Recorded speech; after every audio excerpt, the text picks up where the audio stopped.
हामी यहाँ हेर्छौँ कि हामीहरू परिवारमा चाहिँ परमेश्वरले सङ्ख्या बढाइदिनुहुन्छ। आज हामी यहाँ हेर्छौँ कि नाओमी हामीहरूको माझमा नयाँ आउनुभएछ। हाम्रो मण्डलीमा उहाँ एकजना सदस्य थप्नु भएको छ। यसमा हामी जोरदार ताली बजाएर हामी स्वागत गर्छौँ।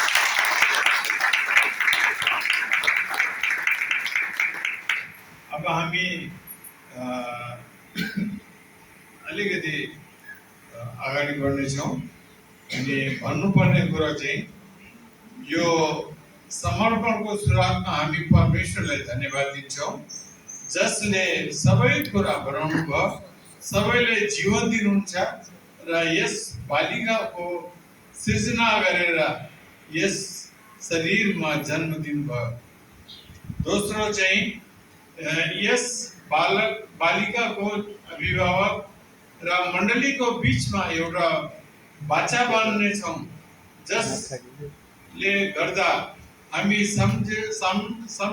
साझेदार भएर परमेश्वरको सहायता सद्भावका उहाँको कामको सबै यस बालिकालाई प्रभुको आज्ञा वा शिक्षामा चाहिँ साँचो भक्त बनाउनुमा सहायता गर्नुभयो।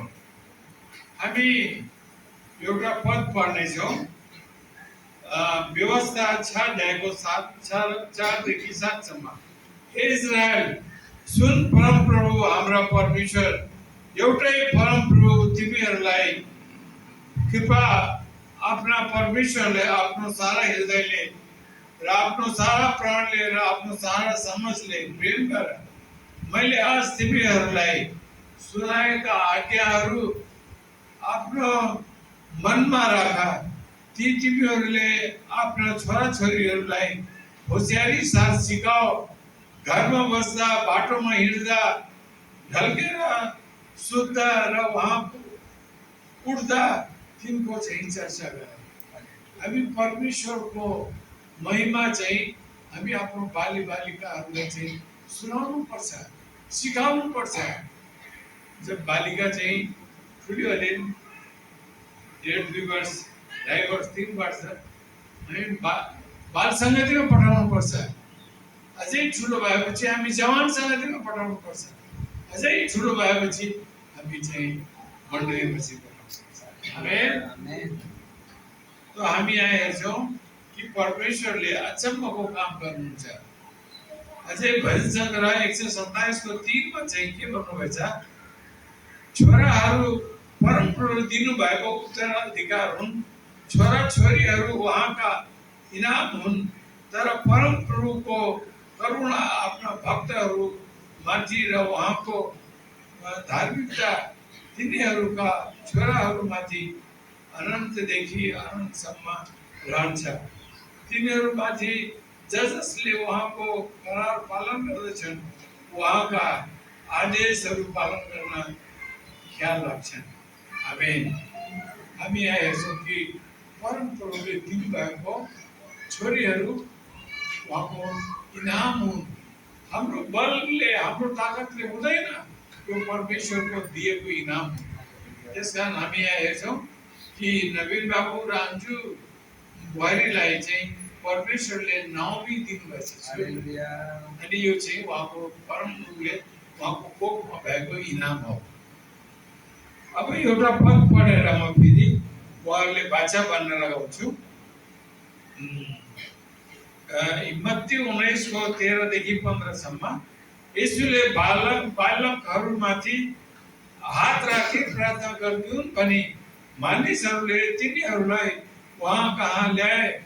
अनि चेलाहरूले ती मानिसहरूलाई हप्काए। तर यसुले तिनीलाई भन्नुभयो, बालकहरूलाई म कहाँ आउन देऊ, तिनीहरूलाई नरोका, किनभने स्वर्गको राज्य सबै यस्तैहरूको हो। अनि बालिकाहरूमाथि हात राख्नु भएपछि उहाँ त्यहाँबाट जानु। हालेलुया। हात राखेर प्रार्थना गर्ने, आशिष हो परमेश्वरको। यो यीशुले गर्नुभएको कुरा हो। हामी पनि उहाँको चेला चेली हौँ। हामी पनि उहाँको माथि छोराछोरीमाथि चाहिँ प्रार्थना गर्नुपर्छ। म बिन्ती गर्छु यो नवमीलाई चाहिँ मलाई दिनुहोस्, यदि म तपाईँले चाहिँ यहाँ केही कुरा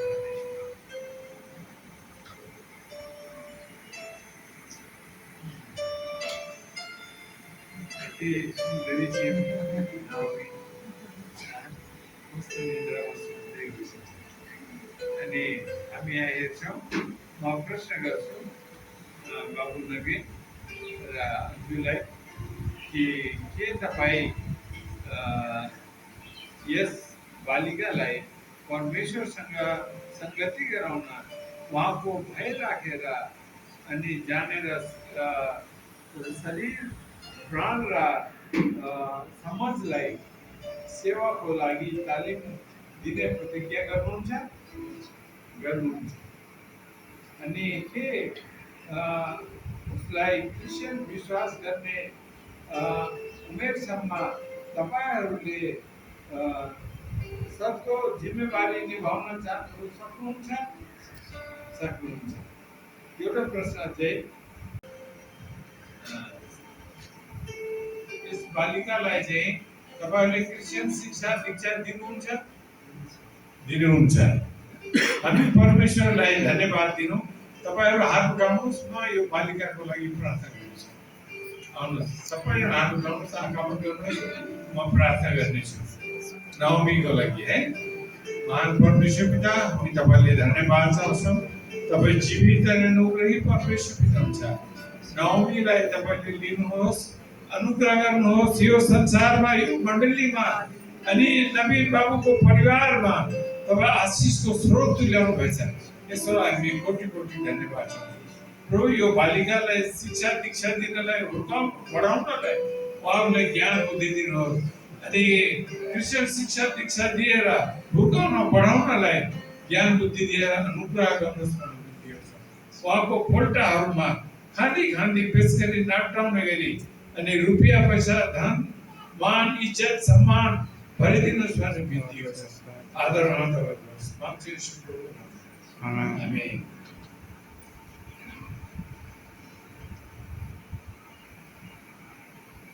अब म बिन्ती गर्छु नवीन बाबु र बुहारीलाई हामी प्रार्थना गर्छौँ। महान परमेश्वर पिता, हामी तपाईँले धन्यवाद चाहन्छौँ। तपाईँ जीवित हुनुहुने परमेश्वर हुनुहुन्छ। आफ्नो प्रभु दासलाई अनि आफ्नो दासीलाई प्रभु यो समय मा चाहिँ यहाँ पुलपिटमा आउनलाई अनुग्रह गर्नुभयो अनि प्रभु उहाँहरूलाई ज्ञान बुद्धि शक्ति सामर्थ्य दिनुहोस्। उहाँको पोल्टामा खाँदी खाँदी नाप्टाउने पेश गरी हल्लाएर अनि रुपियाँ पैसा मान इज्जत धन दौलत भरिदिनुहोस् भनेर बिन्ती गर्छु। जसबाट उहाँले आफ्नो छोरीलाई नवमीलाई हुर्काउनलाई बढाउनलाई ज्ञान बुद्धि दिए भन्नुहोस् भनेर बिन्ती गर्छु। जसरी उहाँ जानुहुन्छ यहाँबाट सहायता गर्नुहोस्, अनुग्रह गर्नुहोस्। आगामी दिनहरूमा प्रभु सहायता गर्नुहोस् भनेर बिन्ती गर्छु। आदर गर्नुहोस्। धन्यवाद।